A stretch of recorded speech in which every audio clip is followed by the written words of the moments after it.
जय Shri Ram investor and traders. चलिए बात करते हैं डीएनए की और डीएनए के साथ कुछ स्टॉक्स की। तो डीएनए में फर्स्ट ऑफ ऑल अगर आप देखेंगे तो आज का जो सेशन रहा है, सबसे पहले डेली चार्ट के ऊपर जाना बहुत जरूरी रहेगा, क्योंकि डेली चार्ट के सिवा आज का सेशन समझना थोड़ा सा कॉम्प्लिकेटेड होगा। तो देखिए, ये है निफ्टी का डेली चार्ट। तो निफ्टी के डेली चार्ट के ऊपर जो मैंने पिछले लास्ट टाइम हमने एक ट्रेंड लाइन के बारे में डिस्कस किया था, इस ट्रेंड लाइन के बारे में, तो निफ्टी ने लगभग आज उसी का सपोर्ट लिया है, उसी को ब्रेक डाउन करके उसी के ऊपर क्लोजिंग करने की कोशिश की है। और ये जो लेवल के बारे में हमने कल डिस्कस किया था 22,122 का, तो शॉर्ट टाइम फ्रेम में भी उसको एनालिसिस करेंगे। मगर आज यहाँ पे जो एक हैमर टाइप पैटर्न बना है, थोड़ा आप इसका भी सिग्निफिकेंस समझ लीजिए, क्योंकि ये जो हैमर बना है, ये हैमर का सिग्निफिकेंस ये है कि मार्केट अब हो सकता है कि ये ट्रेंड थोड़ा सा पॉज हो सकता है।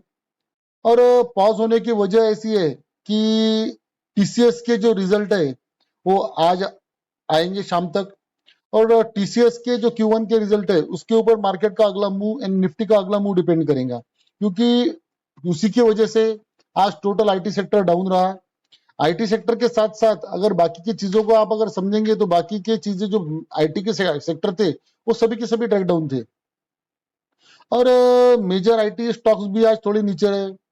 कल आज का जो Q1 का रिजल्ट है, Q1 का रिजल्ट अगर पॉजिटिव आता है तो एक निफ्टी के लिए एक थोड़ा सा बूस्ट का सिनारियो बनेगा, और हो सकता है कि यहाँ से थोड़ा सा एक पॉजिटिव मोमेंटम बन जाए, क्योंकि इसके अलावा मार्केट में कुछ भी नहीं है कि जो मार्केट को एक ऊपर का बूस्ट दे सके। ट्रम्प साहब का टैरिफ का खेल चल रहा है, उसी के रिगार्डिंग थोड़े से स्टॉक आईटी सेक्टर थोड़ा सा कंसोलिडेशन में था और थोड़ा निगेटिव स्लगिश भी हो गया था।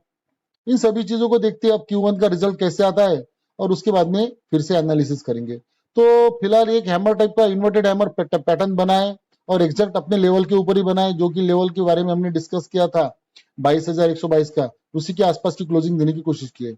अब थोड़ा सा शॉर्ट टाइम फ्रेम में चलते हैं, 15 मिनट टाइम फ्रेम के अंदर आते हैं। और थोड़ा सा अगर आप न्यूज का अगर देखेंगे तो न्यूज में थोड़ा सा टैरिफ का फिर से टैरिफ का जो टेंशन है वो फिर से एक रोल प्ले करने लग गया है। और ये जब तक के मसला निपटता नहीं है तब तक के मार्केट को कोई डायरेक्शन मिल नहीं सकती। देन अगर आपकी आज की अगर आपकी क्लोजिंग देखेंगे आप निफ्टी की, तो जो 50 जो डीएमए होता है, जो लोग मूविंग एवरेज को एनालिसिस करते हैं, तो लगभग 50 डीएमए के पास क्लोजिंग आई है। और 50 डीएमए, 20 डीएमए और ये जो डीएमए होते हैं मूविंग एवरेज, इनको लोग एज अ सपोर्ट और एज अ रेजिस्टेंस कंसीडर करते हैं। तो फिलहाल की जो क्लोजिंग आई है वो 50 डीएमए के पास में आई है। देन ये जो एक सपोर्ट जोन के बारे में हम पिछले कुछ दिनों से डिस्कस कर रहे थे कि 24,950 एक लेवल और 24,900 एक सपोर्ट जोन है। ये सपोर्ट जोन है, यहां से पॉसिबिलिटीज ये है कि मार्केट इसको टच करके बाउंस बैक हो जाए। कल के वीडियो में जिन लोगों ने निफ्टी का वीडियो देखा, कल के वीडियो में मैंने क्लियर कट कहा था कि जैसे ही निफ्टी का ब्रेकडाउन मिलता है, तो देखिए निफ्टी का ब्रेकडाउन हुआ, उसी अपनी जो लेवल है डेटा ड्रिवन लेवल, जो लेवल आपको मैं बोलता हूं कि हमेशा आप अपने चार्ट के ऊपर प्लॉट करके रखिए, उसी लेवल के आसपास रेजिस्टेंस लिया और वहां से अपना एक जो ट्रेड बनना था वो ट्रेड एक बना। और अपना टारगेट इसमें 24,960 के आसपास का था। मगर आपको मैंने कहा भी था कि सेशन थोड़ा सा वोलाटाइल हो सकता है, और जितना अपनी रिस्क एपेटाइट है उसके हिसाब से थोड़ा सा प्रॉफिट बुक करने की कोशिश किया करें। कभी भी होल रैली कोई भी कैप्चर नहीं कर सकता, तो बेटर है कि छोटे छोटे ट्रेड लेके रैली को बीच बीच में रैली में बैठ के थोड़ा थोड़ा छोटा छोटा प्रॉफिट लेके रैली को गैदर करने की कोशिश की जाए। तो एक ट्रेड हमारा एक्टिवेट हुआ था, एग्जैक्ट एक्टिवेट हुआ, उसी के बाद में उसमें जिन लोगों ने ट्रेड लिया उनको प्रॉफिट भी हुआ है। अब ये सब तो आज की बात हो गई। अब अगर 24,950 टीसीएस का रिजल्ट, आप थोड़ा मेरी बातों को नोट डाउन कीजिए, 24,900 का लेवल, ठीक है, और टीसीएस का रिजल्ट निगेटिव आता है,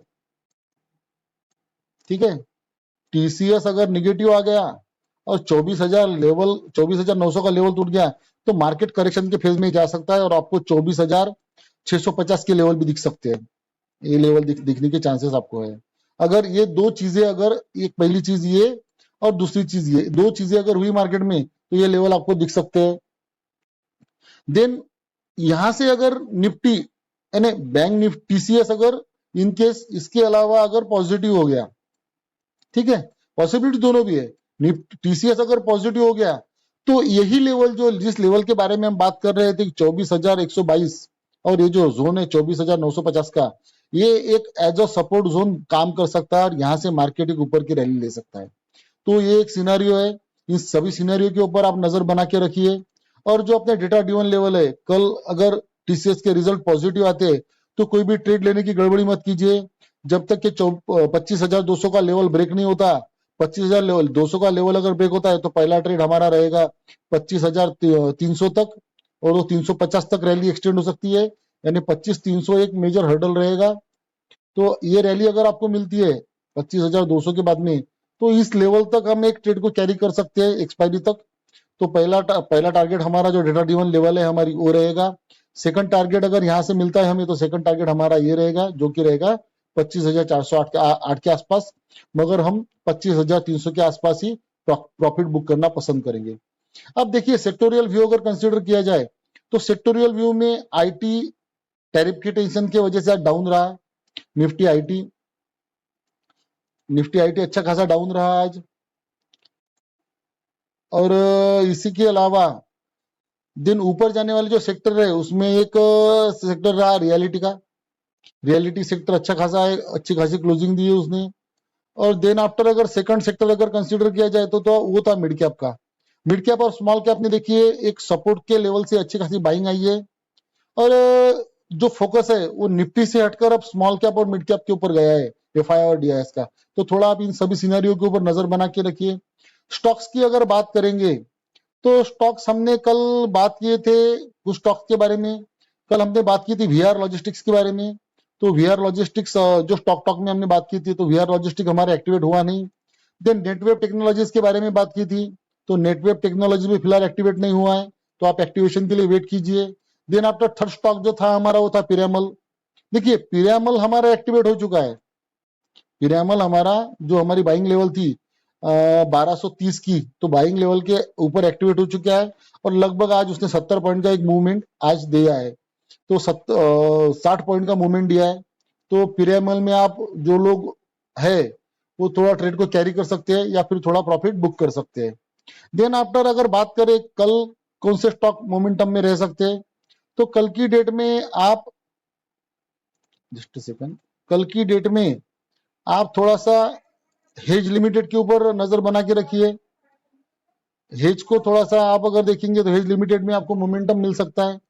हेज की बाइंग लेवल रहेगी हमारी 540 के आसपास की और पहला टारगेट रहेगा हमारा 572 का और सेकंड टारगेट रहेगा हमारा 602 का और स्टॉप लॉस लेके चलेंगे हम 500 का। ये हमारा एक ट्रेड रहेगा हेज के अंदर। हेज ने एक अच्छा खासा सपोर्ट जोन ब्रेक करके हेज ऊपर क्लोजिंग दी है। देन सेकंड स्टॉक रहेगा हमारा एलेम्बिक फार्मा। एलेम्बिक फार्मा की अगर आप देखेंगे तो एलेम्बिक फार्मा की हमारी बाइंग लेवल रहेगी लगभग 1050 के आसपास की। 1050 के बाद अगर एक्टिवेट होता है तो हमारा पहला टारगेट 1100 रहेगा और सेकंड टारगेट हमारा 1200 के आसपास का रहेगा with the stop loss of 980। Then third stock जो रहेगा हमारा न्यूलैंड लिमिटेड रहेगा। न्यूलैंड लिमिटेड में अगर आप देखेंगे तो हमारी बाइंग लेवल इसके अंदर रहेगी 15,170 के आसपास की for the target of 18,250 with the stop loss 13,450 के आसपास का हम स्टॉप लॉस देंगे। इन सभी स्टॉक्स के बारे में मैं जैसे भी मुझे टाइम मिलेगा डिटेल आपको दूंगा और स्टॉक टॉक के जो वीकली मेरा स्टॉक टॉक का एनालिसिस होता है वो भी थोड़ा वॉच कीजिए। Thanks for watching, please like share subscribe तथा इन्वेस्टिका। Thank you.